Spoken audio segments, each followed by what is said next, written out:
the delay here, but I'm actually very impressed that so many people came out, considering I'm probably sure that you're all extremely hungover, because I know that a lot of the really good parties were last night. So thank you. Thank you for coming. So let me get my slides working.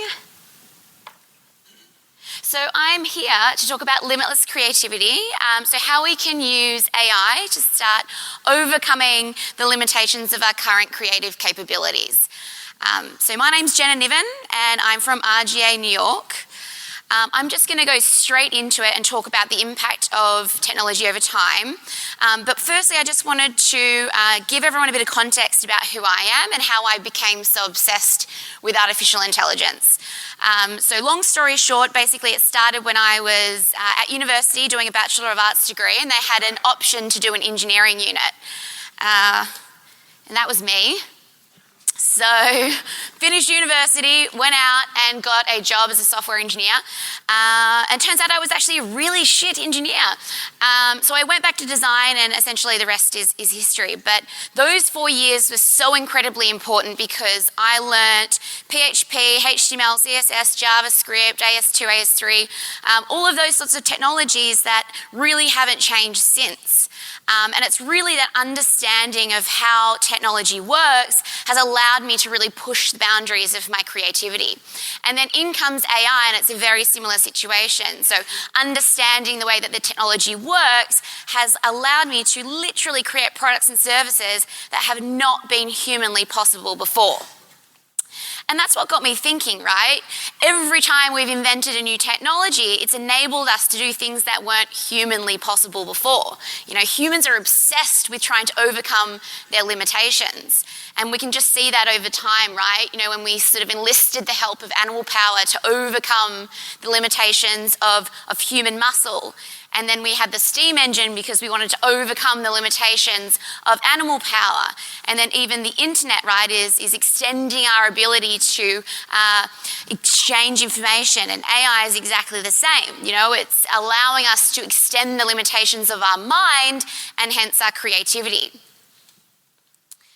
And then whenever we have invented these huge technologies, we've seen a massive impact on society. And here's a really interesting graph, right? So this is sort of over a span of humankind. And you can see there's a massive, massive upshoot here. And, you know, when you think about what that is, it could be a multitude of things, right? And we're talking at the beginning of humankind, so it could be anything from standing upright, it could be the opposable thumb, it could be the wheel, but it's actually the steam engine, right? That had a huge impact on human social development. So all of these technologies that we've invented have really catapulted us far into human social development. And then when we look a little bit more granular, and this is actually a chart of the distribution of jobs over sector. And this is the Industrial Revolution, right? So you can see agriculture declining and then industries and services increasing. But then the technological revolution hit, right? And then you see obviously agriculture still declining and industries now starting to decline. So you see those physically led jobs declining and the cognitively led jobs increasing. But the thing is that AI fundamentally disrupts cognitively led jobs. And AI is now set to be this sort of new technological revolution, or the next technological revolution. So what's going to happen to that black line as we move into the next sort of 10 to 20 years? And we've already seen that started to happen, right? I know a lot of the talks that are on at the moment have been talking about what's going to happen to the workforce when AI and robotics is really at the forefront. You know, the headlines show it in the news. AI is going to take our jobs. AI is going to take over the world. And in a recent study, it was shown that a computer algorithm could actually diagnose 90% of lung cancer cases shown to it, whereas human doctors only had a success rate of about 50%. So it's pretty crazy, right? You know, I would probably want an AI agent looking at my medical records. So AI's ability to be able to consume so much information, identify these hidden patterns, and perform these repetitive tasks far more accurately make it a better choice than human alone. But now let's take a look at creativity, because creativity is a lot different than sort of the linear logical task of identifying things in images. And I think that, over time, it's really been ingrained in us that creativity is this elusive thought process that happens in the subconscious. Things like, or stories and myths like Eureka, the story of the 16th century scientist that was tasked with finding out whether the goldsmith had stolen any gold from the king. And he had to figure out how he could measure the volume of the crown rather than just the weight. And he was an incredibly smart guy, but just could not figure this out. So he was racking his brain day and night, then all of a sudden decided to give up, ran himself a bath, hopped in and saw the water overflow. And then that's when he had that moment, and apparently he jumped up and he said, "Eureka, Eureka," and he apparently ran down the street naked. But that's when he had that moment of illumination that he could measure the volume by measuring how much water was displaced when he placed the object in there. So it really is this sort of subconscious process. And then when you see it, in context of more relevant creativity, probably more relevant to people in this room, like product and service design, things like music. Hopefully this is going to play. There we go. If we can turn that up. Nah. If we just listen really carefully, you can hear a song. And then obviously fine arts as well. So it'd be pretty difficult for you to describe exactly how these works were created, right? It's definitely not linear. So creativity is really sort of this elusive thought process. So it's going to be incredibly difficult for us to replicate this in an algorithm, right? Well, maybe not, because actually all three of these works were actually created with an AI agent.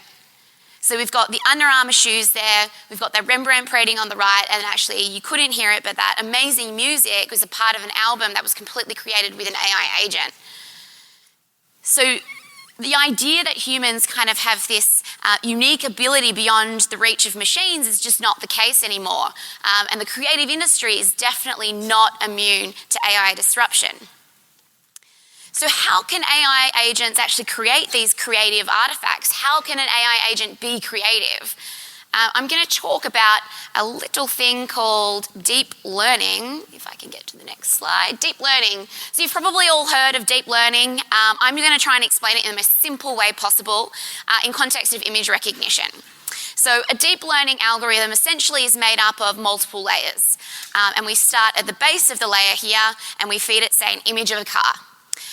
And it goes to the first layer, and the first layer looks at things from a very, very low conceptual level, and it says, okay, looking at this image of car, I'm just going to look at the edges and the curves and really, really simple features of that image. And I'm going to make a guess, I'm going to have a probability of what I think that image is based on all the other images that I've seen in my lifetime. And it says, you know what, I've got a pretty good idea that this is a car. Just passes that information on to the next layer. The layer says, okay, based on the fact that you know this is a car, you think this is a car, I'm going to look for car-like objects. So I'm going to look for wheels and doors and windows and that sort of thing. And then after I've seen that, I've got a pretty good idea it's a car as well. And then sends that information on to the next layer, and so on and so forth until it gets the end of the network and has a pretty good understanding of what's in that image. Maybe it's a white sedan on a freeway, something like that. So this has been revolutionary, and this is pretty amazing technology that can be applied to many, many problems, not just image recognition. But what I think is fascinating is that it's exactly the way a human brain works. And I read somewhere that we actually developed the deep learning networks before we actually realized that this is how the human brain works. But essentially it's the same, right? You feed an image into the retina that gets sent to the neocortex and goes through the 6 layers of the neocortex. Instead of looking at pixels, it's actually just looking at electrical patterns in the brain. So you can consider both of these things essentially an algorithm, right? Because it's the same set of rules processing over and over again. The only thing that's different is the input and the output. So the same thing with the deep learning system. Whatever you're putting in the front end is dependent on what's on the output, and the same thing with the brain. And then here's where things get pretty crazy. If the brain is just a set of algorithms like a machine, And algorithms are not affected by the materials in which the calculator is built. So say, for example, you're using an abacus, and an abacus, it doesn't really matter whether it's made out of wood, silicon, human flesh, whatever. 1 + 1 still equals 2, right? Does that mean an AI algorithm should be able to do everything that a human algorithm can? This was my face when I realized this. Pretty mind-blowing. Have a look at this quote. So, according to the life sciences, art is not the product of some enchanted spirit or metaphysical soul, but rather of organic algorithms recognizing mathematical patterns. So, hands up who agrees with that statement. Oh, not many. I actually agree when it comes to talking about the fact that I think that non-organic algorithms will be able to do everything that an organic algorithm currently can. It may not be the case right now, but it's just a matter of time. You know, it was only a short time ago that facial recognition was one of these technologies that a baby could do really easily, but a machine would really struggle. But facial recognition now is part of our everyday lives. I mean, we use it to open our iPhones. The Chinese government are actually using it to pull up criminal records, which is crazy, right? Like, the amount of pressure on that AI system to get it right is really profound.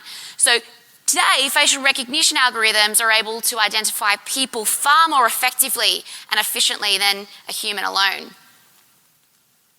So yes, an AI algorithm definitely should be able to do everything that a human algorithm can. But where I disagree is I actually don't think creativity is all algorithmic. There's definitely parts within the creative process that are definitely algorithmic, but there are things within the creative process, as you know, as creative people, that are so completely illogical and abstract, right? So where does this leave us in our quest to sort of overcome the limitations of our mind? Well, the idea is to really start to reframe the way you think about artificial intelligence. So rather than thinking of it as sort of this adversary like we were seeing in the news, we should really see it as another tool in our creative toolbox.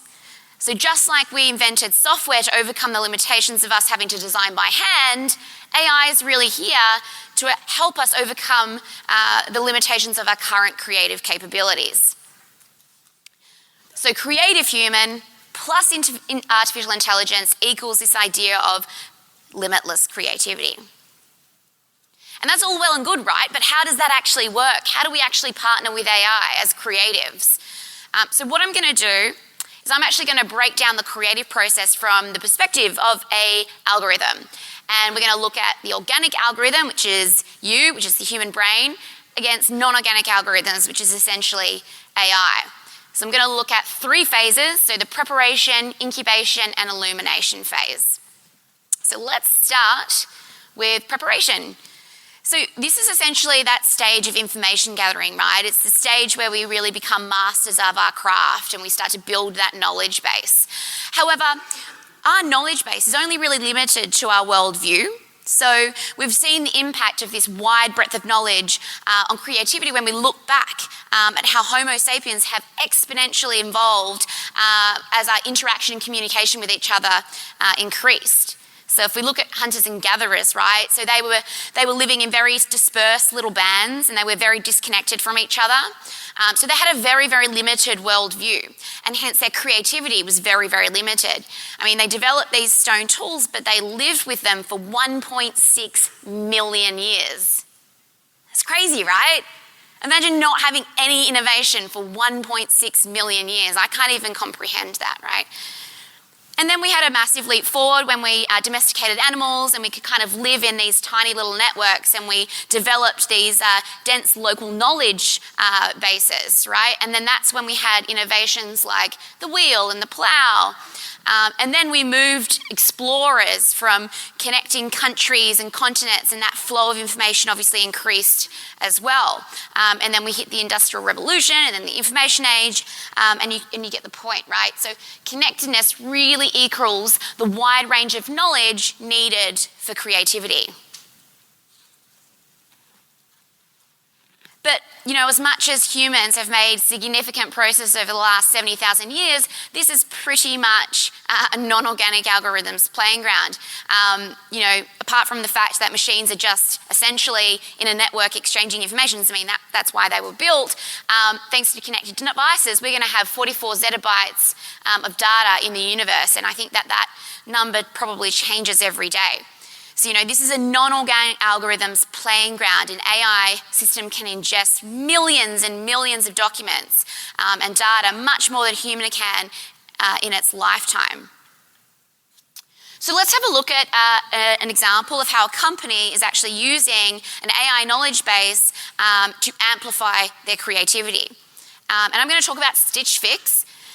So if you don't know, Stitch Fix is a subscription service online where you work one-on-one with a stylist and they curate a box of clothes for you based on style, preferences, occasion, that sort of thing.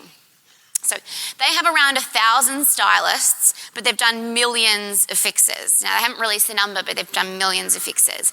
So the math doesn't really add up, right? Like, how does only 1,000 stylists do millions and millions of fixes? And they just had like a $42 million cash injection, so they're obviously onto something. And it's the fact that their whole business is actually based on AI, from distribution, warehousing, all the way through to actually the products that they design themselves. It's all based on AI. But I'm going to talk specifically around how they use AI to understand millions and millions of comments for their customers to allow the stylists to do their job more effectively. So how does this work? So like an AI agent will look at all of these customer comments and say, okay, this person's talked about third trimester, so I'm going to direct the stylist in the way of maternity wear. And same with taking a trip. Understands that you're going on a vacation, so heads the stylist towards vacation wear. So a lot of the time, the AI agent is doing a lot of heavy lifting for the stylists. They don't have to go in and read all of these comments. It can condense it down to these simple insights. But what I find really interesting is, how does this AI actually know what these words mean? How does it understand that third trimester is maternity wear? And this is going to get a little technical, but stay with me because I go through this theory again throughout this presentation, so hopefully at the end it'll become a little bit clearer. But we're going to take a deep learning system similar to the one that I showed you before, but you can imagine instead of having multiple layers, it's only got one layer. So firstly, we need to train the model. And I'm just guessing here because Stitch Fix hasn't come out and said it, but basically you need a huge amount of data to be able to train your model. So I'm assuming that they took CRM data, all the comments on their site, and then understanding language around the business and the industry, so taking Wikipedia or Reddit or social media and taking all of that content, and then what we'll do is we'll run that through an algorithm called Word2Vec, and we'll store that, we'll store each word with its surrounding context. So as an example, we can just pretend that this one sentence maybe is our entire concept of millions and millions of words. And we take each word and we store it as a pair. So we store it with the words surrounding it. And I'm just showing you an example with one word either side, but usually you've got about 5 words either side. So you can imagine how this can blow out really quickly. So we'd take the word sun and we'd pair it with the, and then sun and on, and you'd do that across all of these documents. On, sun, on my on, my next, so on and so forth across the entire corpus of information. And then essentially what you'll get is you'll get a list of these pairings which can then give you a probability of seeing a word given another word. So the probability of, say, Mexico given trip. So essentially what happens there is we're actually storing the words in context of each other and therefore getting the semantic relationship between all of these words. And eventually, the model sees so many examples, we can give it a new word, and then the AI can give us the words that have a really high probability of being seen around it. And I'll show you what that actually looks like in a minute. But this data can then be sliced and diced in all these different ways. There's the classic king minus man plus woman equals queen equation, where you see that on the right, which was one of the sort of the mind-blown moments in 2013. But you can do it by verb, so swim equals swimming, walked equals walking, country capital, whatever. However you want to sort of slice the data.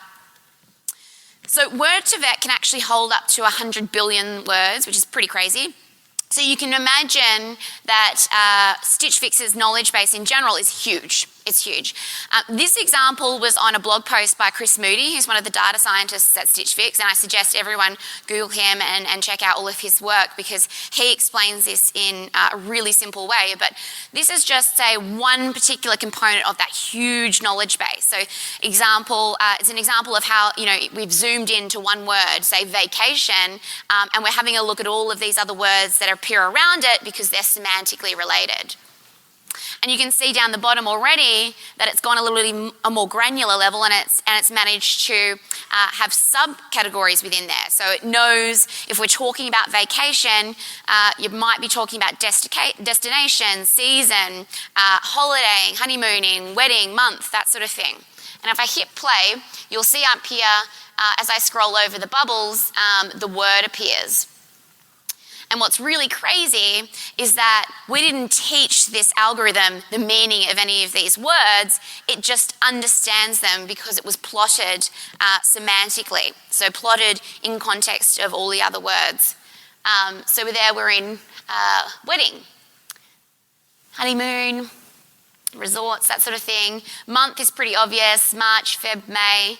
But then we go down to destinations, right? Thailand, Ireland, Napa, all of these, Mexico, all of these destinations that you would go on a vacation to. So it's pretty incredible. We didn't teach it anything about these words, hence it knows everything. So then we go on to using the model. So what we can do now is that we have an understanding of all these words. We can send in a new, maybe more complex sentence, and the AI can actually understand that sentence and again direct the stylist in the most appropriate way. So you see here, I'm going to Belize for a work trip. If you were unsophisticated AI, you might just pick up the word Belize and send this poor person a bikini and a straw hat. But they're not. They're going for work, right? So it's a completely different meaning to the sentence, and the AI can actually understand that and then give the stylist a leg up so they don't actually have to go through and read all of these different comments. So this service basically just could not be done without artificial intelligence understanding the knowledge base, right? It's only because they're using AI that they can really sort of scale their creative capacity of the stylists. So, in preparation, we really should be leveraging AI to help us understand and identify insights from huge amounts of data, because that's definitely something that a human just does not compare to. So creative human plus AI understanding huge amounts of information allows us to overcome limitless creativity. So going on to incubation. So this stage, basically what happens is we have ideas sort of circulating around in the subconscious. So the individual isn't necessarily actively working on solving the problem. So a lot of restructuring, a lot of free association happens outside of the conscious awareness. And this is often referred to as divergent thinking. So divergent thinking uses a combination of the knowledge base that we saw before, so the very logical knowledge base, plus a part of the brain which is called the primary process network. And that's really important. It's the combination of the both, right? It's the combination of the knowledge base plus the primary process thinking network. So what is that? So the primary process network is basically a network of memories that are stored in your subconscious. So they're actually free from any social restraints or inhibitions that sort of rule consciousness. So anything that stops you saying things out loud that maybe are inappropriate, that all happens in the subconscious in the primary process network. So what memories are stored in my network? Well, a good question to ask is, does anyone remember their trip to work like last Thursday or whatever? Probably not, right? Unless something really amazing happened. Something happened which made you elicit an emotional response. because the primary process thinking is discussed as a system of thought that is frequently accompanied by emotion. So the memories that are stored in the primary process network are stored because of the amount of emotion that is related to them. So unfortunately, or maybe fortunately for some, you can't actually audit that sort of subconscious or that primary process network. But there have been several studies that have given us a bit of an understanding about how, where and why certain memories get stored. And it's basically all based on emotion, obviously. So you can imagine the primary process network as sort of this electrical network of all of these emotionally charged memories. And then when one node is activated, basically it sends a signal to all the other connected nodes, triggering all of the memories based on that emotion, same emotion. Which is why sometimes, when you're daydreaming about one thing, a few seconds later, you could be daydreaming about something completely different, and you wonder, how did I get there? And it's usually because it's a memory related on the emotion rather than the context, which is pretty interesting. So the more emotionally charged memories you have, the more nodes you have connected, and then the more you have available for free association between that and your knowledge base. And it could also explain why some great artists are described as sort of tortured souls, is because they have a huge amount of emotional memories, but also they're masters of their craft. So technically, what we've done is we've taken the knowledge base and we've able to create an artificial knowledge base. So shouldn't we be able to do that with the primary process network, right? Well, not quite, because your memories are unique to you. So two people could have exactly the same experience, but have a different emotion associated with them, and therefore they're stored in a completely different part of the network, the primary process network. And I tried to do the math here with saying, okay, there's infinite amount of experiences in the world, and if you had a distribution of these 6 emotions for every experience, basically you would have a lot. So until we've got a whole brain simulation, I don't think this is going to be possible. And just like I was talking about before, when the internet was basically made for the exchanging of information, our brains are basically made for these emotional laden memories, and it's been in development for about 6 million years. And this was really interesting, right? Like if you look back over time, you can see how the size of our brain actually correlates to our creativity. Because the bigger the brain, the more grey matter and the more storage we have available for these sort of complex memories and emotions. So we had no real signs of innovation for about 3.4 million years. So looking back, they haven't found any sort of archaeological representation of any creativity. But our brains were only 450 cc, so they were tiny. But by the time that we invented these sort of really, really simple stone tools, our brain had actually doubled to 930 cc. But our brains didn't grow for about 1.6 million years. You remember that number? 1.6 million years. That's the same amount of time that we actually stuck with those stone tools. And then we had this massive boom in creativity about 100,000 years ago, when our brains ballooned to 1,330 cc. So we had billions of neurons for stimuli to be encoded. We had neurons there waiting to understand and encode memory with a finer relation to emotion, and hence obviously more available for free association. So when it comes to the ability to sort of tap into the primary process network of memories, that's the human brain, right? The human brain wins that argument. A machine definitely would not be able to do that. But AI can be used to help create associations, because it's able to understand a huge amount of data like we saw before. So I'm going to talk about quickly a project that we've developed internally at RGA that actually helps us find those associations between a huge amount of data. So it's called Spark, and I'm going to hit play on this prototype. I was not brave enough to do it live.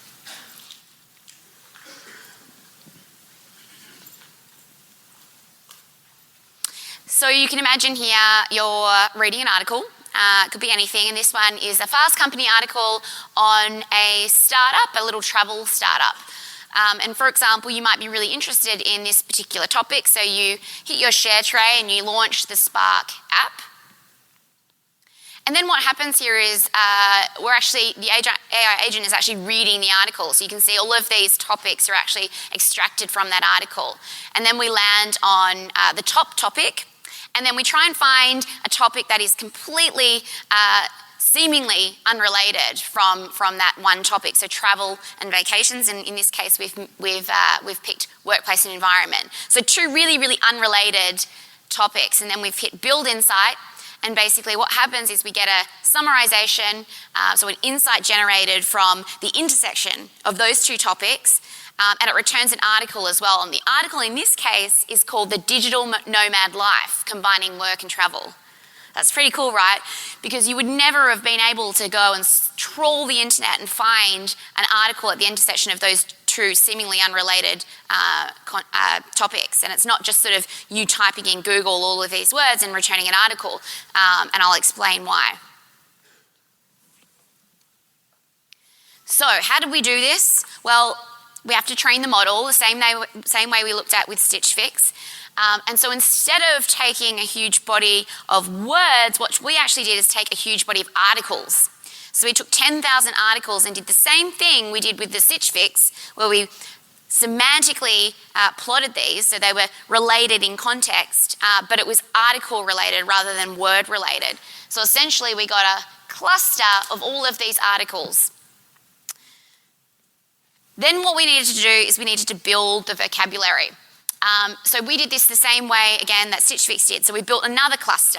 So we've got one cluster of articles, another cluster of words, and all of those words were actually stripped from those 10,000 articles, and again, plotted with semantic meaning. And then we want to use the model. So we take these two really seemingly disconnected words like travel and vacation, workplace environment, and we actually want to first expand the concepts. So this uses that second cluster of words. So understanding the relationship between words, what we've said is, okay, AI agent, when we're talking about travel and vacation and we're talking about workplace environment, what other words are surrounded? What other words are semantically related? And in this case, what we got back, which is really, really interesting, is travel vacation. We got things like backpacking and flights and long weekend. So again, they're not just similar words, right? They're actually related in meaning. And then same with workplace environment. We got office culture, employers, professional setting, that sort of thing. And then it's pretty simple from there. To find the associations between those two seemingly unrelated topics, we just do these massive searches. So we take all of these words, and this is actually just a sort of a subset of the words that we've taken that are semantically related, but you search across all of the different permutations between the pairs, which is a huge amount. So you look back into that article cluster and you search until you find an article which essentially is at the intersection of those words. And in our case, in that example, it was the digital nomad life combining work and travel. And a lot of the time, what's really interesting about that is this article might not have had any of the words travel, vacation, or workplace environment. It's semantically related. So it's, from a human perspective, it is related in content, which is really, really interesting. And then sort of the other part of the puzzle here is we do text summarization. So you don't even need to read that article. You don't even need to spend the 10 minutes reading that article. We actually summarize it in a couple of sentences. And this is sort of, we were playing around with this, so it's not quite perfect yet. But it was pretty good to give us an understanding of how we can generate a creative idea from the insights generated from the intersection of those two topics. It just falls over at the end where it says, please verify you're not a robot by clicking the box. But it was a robot. So, incubation. Two takeaways here. Firstly, build your bank of emotionally charged memories, right? If this is not an excuse to go out and go on a holiday or like do something really exciting, go on an adventure, or talk to people outside of your typical circle, get outside of your echo chamber, and obviously hire diverse talent that have different emotional memories. And then use AI to create the associations between these seemingly disparate content. So human emotional memories plus AI finding the associations equals limitless creativity. So moving on to illumination. So this is the phase where you actually get the solution to the problem. This is the sort of the eureka moment or the aha moment where you realize you've got the answer. And this is a really interesting quote from a book called The Emperor's New Mind, and I'll read it out. So, I remember having an odd feeling of elation that I could not account for. I finally brought to mind the thought I had while crossing the street, a thought which had momentarily elated me by providing the solution to the problem that had been milling around in the back of my head. So I think that sums up sort of what I experience when I come up with a really good idea. It's when I've turned my mind off and I might be walking down the street to get a coffee or brushing my teeth, and all of a sudden I'll have this sort of gut feeling that I've come up with this amazing creative idea. And sometimes I get that gut reaction even before I can process what the idea is, before it's even moved from my subconscious to my conscious. And that's what this is. That's what this guy's trying to say here. And so that feeling of sort of intuition or gut feeling is really the rapid cognition or condensed reasoning that takes advantage of that the brain's primary process thinking. So basically what's happening is during free association, your brain is actually analysing what is the best combinations of associations. So when it has found that you found the most optimal association between all of these ideas, your brain actually releases a shot of dopamine. And that's what that gut feeling is. That's what that intuition is. It's pretty crazy. And again, it's something that has been developed over a millennia. It's something built into our DNA, because basically our ancestors developed this mechanism because they didn't want to sort of linger in this dissociative state for too long. Otherwise they would be eaten by an animal. So they created this way of sort of switching back to analytical thought by altering those concentrations of dopamines and other neurotransmitters. So the pleasure that comes when the solution is found is really, really helpful. Without this mechanism in place, how would we know when to stop? How would we know when to stop thinking and stop producing these combinations? And that's the brilliant thing about divergent thinking, right, is that it is completely illogical and abstract. And there are no defined rules, there's no sort of end game. We can't program the stop function into creating a brilliant idea. And so we see this with generative design, and if you do have a hangover, I would suggest you look away now, because this can get a bit crazy.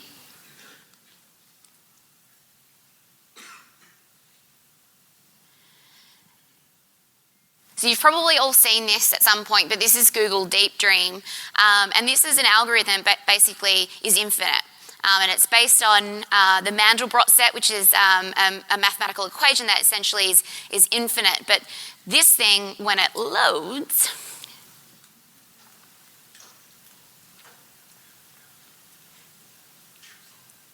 I don't think we're going to get there. Lucky for the people with a hangover, because it's pretty crazy. But if you Google Deep Dream, you should be able to check it out. And basically, it is just this idea of an AI algorithm being able to generate multiple solutions. And this is probably one of my favorite examples. So this is an example of how you can leverage AI to sort of generate infinite amounts of variations. And this is called The Next Rembrandt, and it was a piece by Microsoft and ING. And that painting that I showed you before, I mentioned that it was generated by an AI. And it's a pretty incredible piece. It was so convincing that it was a Rembrandt that even art critics actually thought it was just a Rembrandt that they hadn't seen before. So pretty incredible. Even the brush strokes, you can see the painter's hand in there. But how did this actually come about? How did this work? So you can go back to what we were saying before in terms of developing those large corpuses of knowledge with words, but they did the same thing but with images. So what they did is they collected a huge amount of images, and I think it was around 150 gigabytes worth of images, and fed that into sort of a word-to-vec type of algorithm, which obviously related all of these images semantically or based on features within the images that are similar. And then we could then ask the AI algorithm, if I was going to do a Rembrandt painting, what would actually I paint?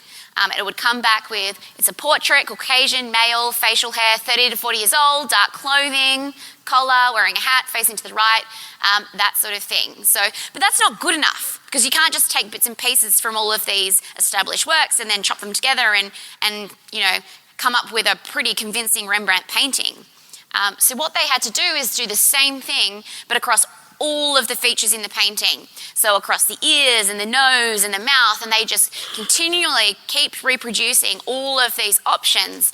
And I remember reading a quote by one of the engineers, and he said that they would set up the algorithm, they would go home, and then would come back in the morning, and they would actually see that there's an infinite amount of options for them to pick from.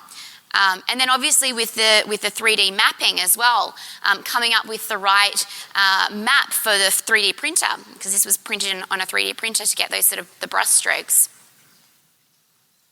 So the final result is incredible, but this is just one of infinite. There could have been millions and millions of variations of this painting. So we really need the human to kind of stand in there and say, okay, this is the feature that I want, this is the eye that I want, this is the mouth that I want, this is when it actually looks good.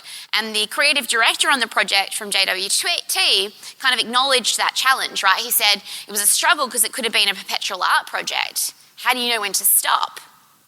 So it definitely relied on the humans involved in the project to kind of pull it off. So the ability to sort of subconsciously recognize when you have the best possible combinations, that is definitely the human brain. But what I can do is it actually can come in and help us validate or automatically make it better. So using machine learning to improve upon the product. And perfect example is sort of the Netflix example that everyone talks about, but the recommendation engine was obviously designed by a group of humans, and that in itself is a very creative task. So they designed this recommendation engine based on a whole bunch of different factors, using probably persona modeling, user preferences, and in your individual preferences as well, to then spit out a recommendation. But what's really interesting is then once that recommendation appears and you engage with the recommendation engine, it takes the feedback, so whether I watched that, whether I didn't, whether I watched part of it and then I left or I watched it 5 times over, gets fed back into the algorithm to make it better. So it becomes a better recommendation engine. And it's a similar sort of process that Spotify took when you talk about that, the Discover Weekly. They take a multitude of different algorithms, combine them together, but it's really you interacting with it that actually makes it better. So, in the illumination phase, believe in your gut. So whenever you have that sort of intuition feeling that you're onto a really good thing, believe in it. I think that we can often, second guess ourselves, or maybe there's people around us that sort of want us to overly rationalize our creative ideas. But I think that there's something really beautiful in the idea of believing in your gut, because I just proved to you that it's scientifically correct. So you can go and tell that to people that are trying to get you to over-rationalize your ideas. But then you can leverage AI to really validate your idea or make it better without you even having to intervene. So the human biological response plus machine learning really allows us again to reach this limitless creativity. So summarizing the AI creativity model, and I made that up. Preparation. Leverage AI to help us understand huge amounts of data. Don't bother. That is definitely something AI can do way better than a human possibly can. Incubation. Build your bank of emotional experiences and then use AI to sort of create associations between seemingly unrelated content. And then illumination. Believe in your gut. And then leverage AI to validate your creative idea or make it better. So creative human plus artificial intelligence equals limitless creativity. And I think it's worth just noting the idea that, artificial intelligence can create, and I can't remember who I'm quoting, but an amazing person, so hats off to you if you said this, but it's very much an algorithm that creates without creativity. So it can spit out a whole bunch of options, but is it inherently creative? Not sure. And I'll leave you with this thought. So yes, it's true that a supercomputer beat the most talented human in chess, the world champion in '93, Garry Kasparov. But it's also true that you, plus the laptops that you've got in your hand, or potentially in a couple of years' time, your phone, you can actually beat a supercomputer.